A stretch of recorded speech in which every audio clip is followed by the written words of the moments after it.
Bonjour Monsieur Pilato. Oui, Ouais, je vous entends. Est-ce que vous m'entendez? parfaitement. Nickel. Bon, comment ça va? Bah, bien et vous-même? Ça va très bien. Bon, on est prêt pour être en live jusqu'à minuit, Monsieur le député. Bah, super pour vous, bonne journée alors. Bon alors, Monsieur le député, comment vous vous sentez, si ma mémoire est bonne, à la veille, il y a quelques minutes, de votre deuxième niche parlementaire LFI? Bah, écoutez, curieux, la première était effectivement très intéressante. Nous avions gagné des, euh, des batailles. Celle-ci s'annonce un petit peu plus compliquée avec les 1000 amendements de la Macronie. Donc on va voir s'ils sont capables de tenir 24 heures. Et d'ailleurs, nouveau pointage, on est à 860. Visiblement, il y a eu des amendements qui ont été retirés.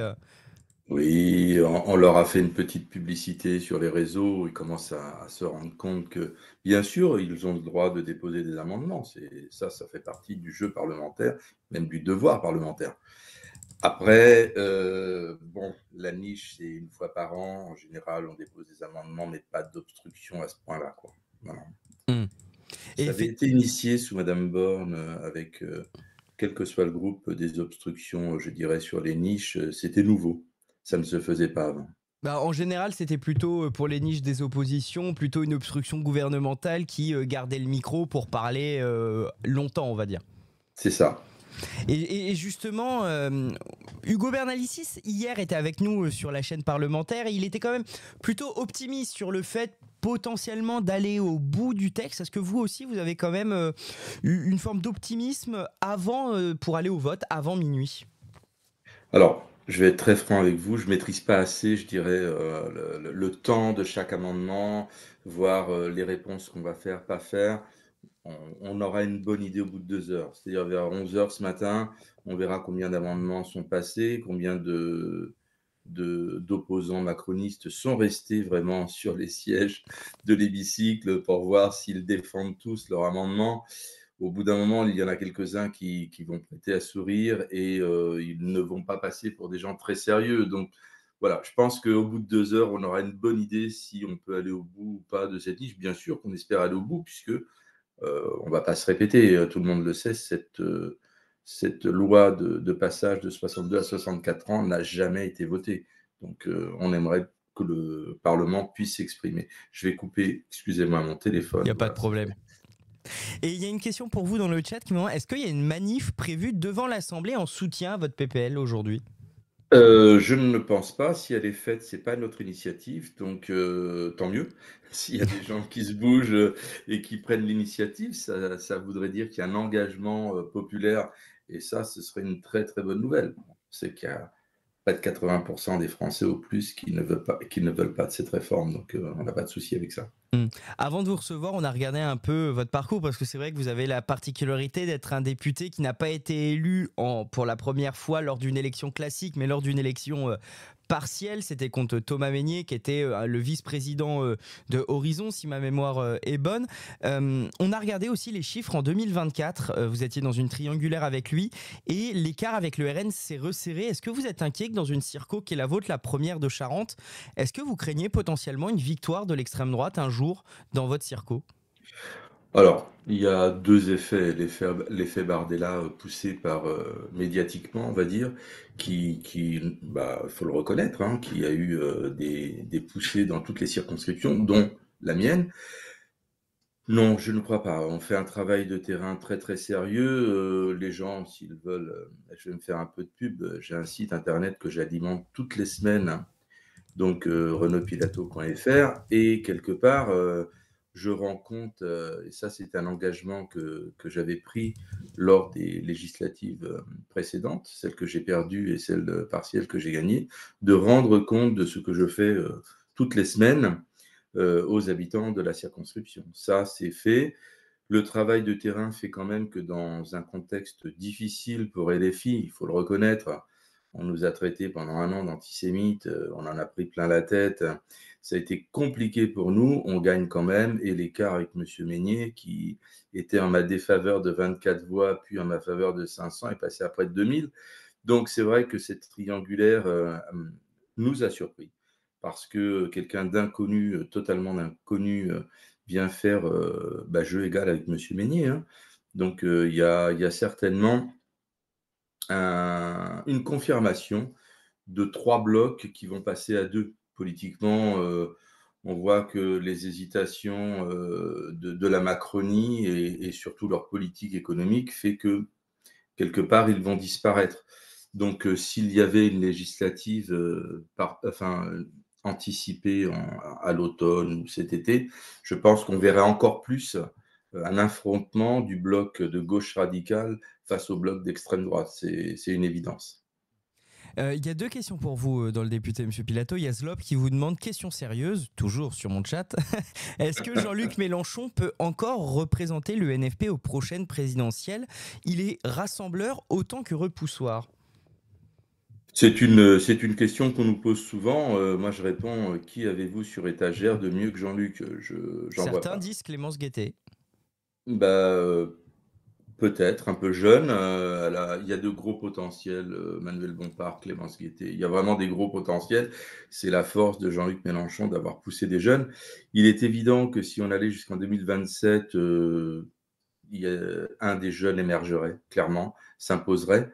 Aujourd'hui, s'il y a une présidentielle anticipée, quand je vois les positions qu'on a à l'international, le regard géostratégique pour remettre la France dans, avec une voix audible, il y a effectivement très peu de personnes en France.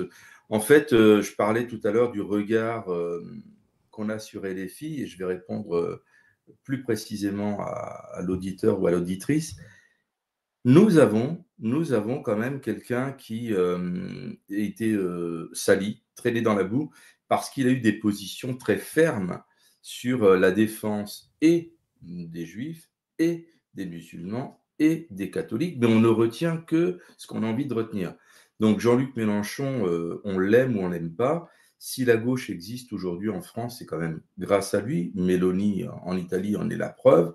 Quand la gauche italienne s'est compromise avec le capital et le centre, elle a disparu. Donc avoir tenu la ligne contre vents et marées fait de lui quelqu'un sur qui on peut avoir confiance. Si on est élu, on tiendra, les gens qui sont autour de lui aujourd'hui, on tiendra la ligne et on ne fera pas mon ennemi c'est la finance, pour être très clair. Donc quelque part, on a quand même quelqu'un qui, si on regarde factuellement ses prises de position sans en retirer un mot et le sortir du contexte, qui est à la hauteur d'un homme d'État. Et qu'est-ce qui s'est passé, soyons francs, quand De Villepin, le pape déjà s'est fait traiter d'antisémite, mais quand De Villepin est sur notre position, est sur notre ligne, ça commence à se calmer contre nous.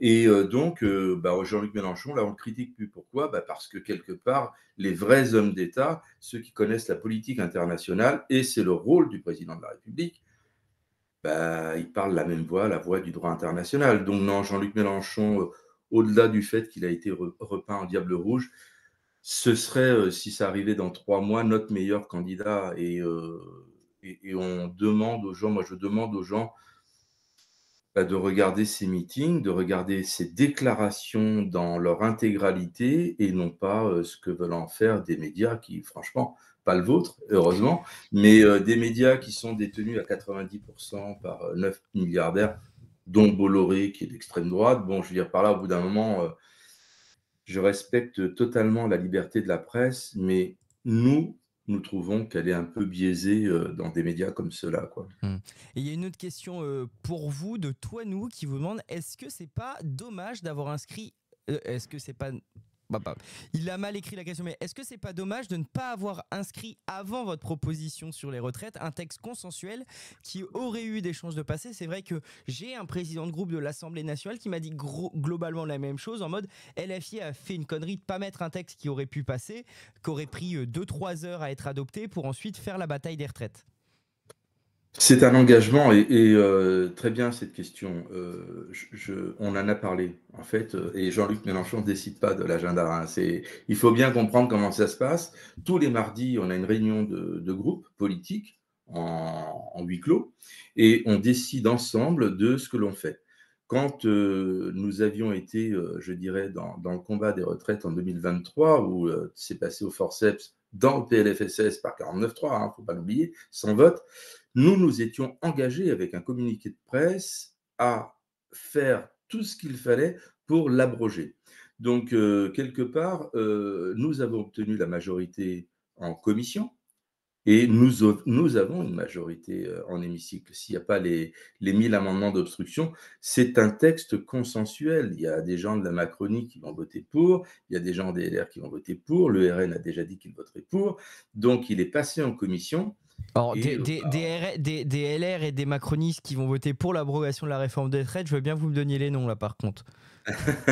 Alors, peut-être je suis allé un peu loin. Lyot, oui. Ceux-là. Il y avait Pradier qui était LR et qui aujourd'hui est non inscrit, qui, à mon avis, fera partie des gens. Évidemment, Monsieur Ciotti, non, pas lui. Je suis d'accord avec vous, hein. Donc, Et quand vous voyez que par exemple Éric Ciotti est cité, enfin que Javier Milei, le président libertarien de l'Argentine, relaye un tweet d'Éric Ciotti Éric Ciotti qui se faisait il faut qu'on sorte la tronçonneuse comme Javier Milei, quand vous voyez ça, comment vous réagissez vous en homme de gauche? j'ai mal à ma France. C'est-à-dire que être pris en exemple par le président argentin, enfin, pour moi, ce n'est pas un honneur, quoi. Donc, si Monsieur Ciotti s'en satisfait, tant mieux. Il est en train de flinguer les services publics en Argentine. L'Argentine entre en récession. Donc, voilà, c'est mon commentaire d'homme de gauche. Et justement, sur votre niche aujourd'hui, monsieur le député, en dehors de la niche, en dehors de l'abrogation de la réforme des retraites, quel est vous votre PPL un peu de cœur, la PPL que vous auriez aimé voir adopter s'il y avait que vous qui votiez, si je puis dire? Le retour des tarifs réglementés, pour moi, c'est le péché originel des maux de la France. Il vient de là. La libéralisation du prix de l'énergie a permis à des gens qui ne produisent pas d'électricité ou de gaz de faire des fortunes et de s'enrichir comme jamais, alors que ça plombe les ménages dans la consommation. Donc, du coup, le carnet de commandes des entreprises, les entreprises, il y a des boulangeries chez moi en Charente qui ont fermé parce que la facture d'électricité a été multipliée par 5, par 6, par 10. Donc, en fait, quand je dis que c'est le péché originel, je le pense vraiment au fond de moi. Il y a énormément de gens qui n'ont plus de reste à vivre, qui ont l'anxiété de la facture d'énergie, j'ai connu, je ne sais pas si on a deux minutes, mais je connaissais des gilets jaunes quand il y a eu le grand mouvement des gilets jaunes, et je les ai revus quand ils ont essayé de relancer le mouvement quelque part, et ils me disent, René, on a un vrai problème. On est deux à bosser, on gagne 1600 euros net chacun, mais on est à 20 km d'Angoulême. On est en train de faire les calculs s'il n'y en a pas un des deux qui va arrêter parce qu'on n'y arrive plus. En bossant à deux avec deux gosses, on n'y arrive plus. On va peut-être vendre une voiture, avoir moins d'assurance, moins de frais, moins de tout ça. Et à la fin, il va peut-être nous rester peut-être un peu plus pour manger. On en est là en France. Donc, quelque part, si j'avais dans la niche vraiment un texte à mettre de cœur, comme vous dites, c'est le troisième. C'est celui du blocage, non pas du blocage des prix, puisque ça a été rejeté en commission, mais du retour des tarifs réglementés sur le gaz, l'électricité. De Alma Dufour et Tout à fait. Jean-Hugues Ratenon, donc c'est en France, excusez-moi, en hexagone, enfin oui, en hexagone et en outre-mer. Tout à fait. Je veux dire en France, la boulette, ou la boulette, ça commence. C'est le matin, on n'a pas bu le café ou le double café, donc ça va. C'est ça. Et justement, là, il y avait une question aussi de Brigitte, qui est militante communiste, qui vous demande une question, est-ce que le NFP est mort pour vous? Non, je pense qu'il est même beaucoup plus solide que la NUPES.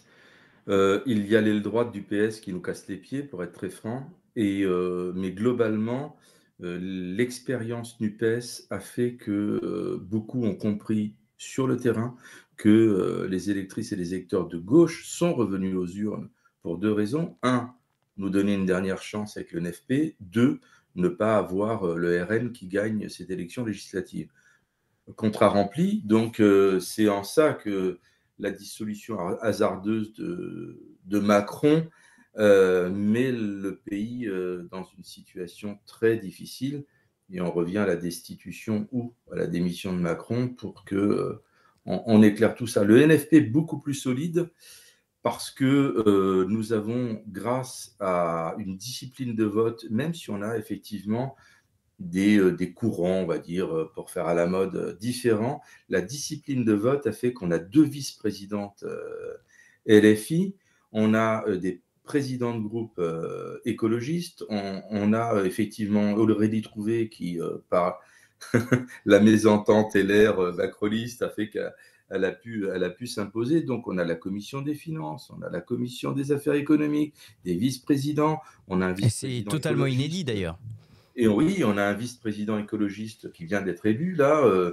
Donc, quelque part, au moins dans l'hémicycle, à part quelques députés socialistes qui n'ont pas bien compris, les nouveaux là, c'est très solide. Et il y a une demande pour les municipales de faire des listes NFP. Donc, oui, le fait d'avoir fait exploser la NUPES à cause du 7 octobre, je vous en parlais tout à l'heure, notre union n'était pas mature. Il fallait une expérience comme celle-là pour apprendre. Beaucoup ont appris, nous-mêmes, et on avance. Alors, il y a une question qui est posée dans le chat et que je reprends à mon compte parce que je l'ai posée à Éric Coquerel et Hugo Bernalicis qui n'ont pas su me répondre. Donc, c'est Phil qui demande si bientôt Barnier tombe, puis Macron tombe, est-ce qu'un candidat NFP arrive à l'Élysée? Donc, imaginons, comme vous l'aviez dit, élection partielle, et Jean-Luc Mélenchon est élu président. Quelle différence avec l'Assemblée nationale, étant donné la tripartition? En gros, si effectivement Jean-Luc Mélenchon arrive par exemple président, que Lucie Castet est nommée première ministre, elle va sûrement se prendre une motion de rejet vu qu'il n'y a pas la majorité du NFP. Qu'est-ce qu'on fait pendant 6 mois avant que le président puisse dissoudre? Qu'est-ce qu'on fait avec l'Assemblée tripartite pendant 6 mois? C'est une question, c'est une excellente question. Alors, si je donne un avis, on nous demande sans arrêt de faire des efforts pour le pays, pour la France. J'ai fait un dimanche en politique sur France 3 et Monsieur Villain, le journaliste, me dit alors qu'est-ce qu'on fait? Je dis je conseille à Monsieur Macron de nommer Lucie Castet.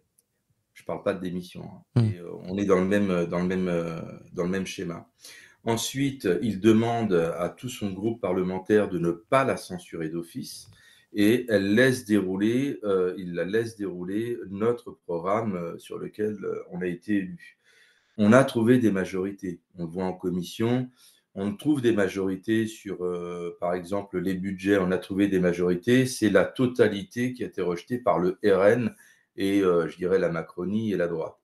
Mais on a trouvé des majorités. Donc, je pense que si on laissait Lucie Castet gouverner sans la censurer a priori, il y a des choses qu'on aimerait voir qui ne passeraient pas.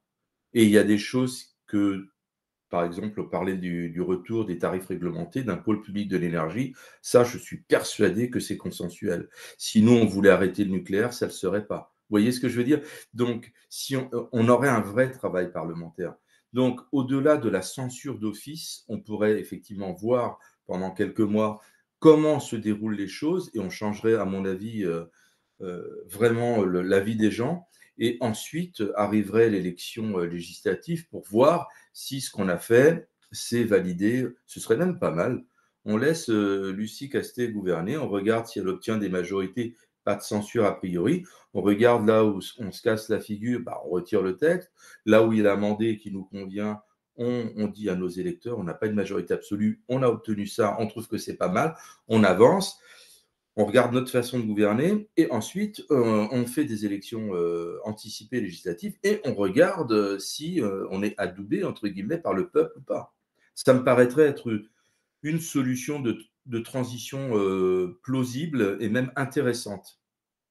Eh bah très bien, monsieur Pilato, je vois que la niche commence dans 2 minutes. Je vais vous laisser foncer en hémicycle pour pas être en retard pour la photo. On sait qu'à 9h, quand ça commence, en général, on a l'hémicycle, enfin les députés du groupe qui fait la niche tout plein et les autres un peu moins. Donc je vous laisse pas être en retard. Là, je serai un peu en retard, mais c'est pas grave pour la photo. Je vous remercie et puis je vous souhaite une excellente journée. Bah vous de même. Bonne niche, monsieur le député. Merci, au revoir. Au revoir, je vous laisse raccrocher.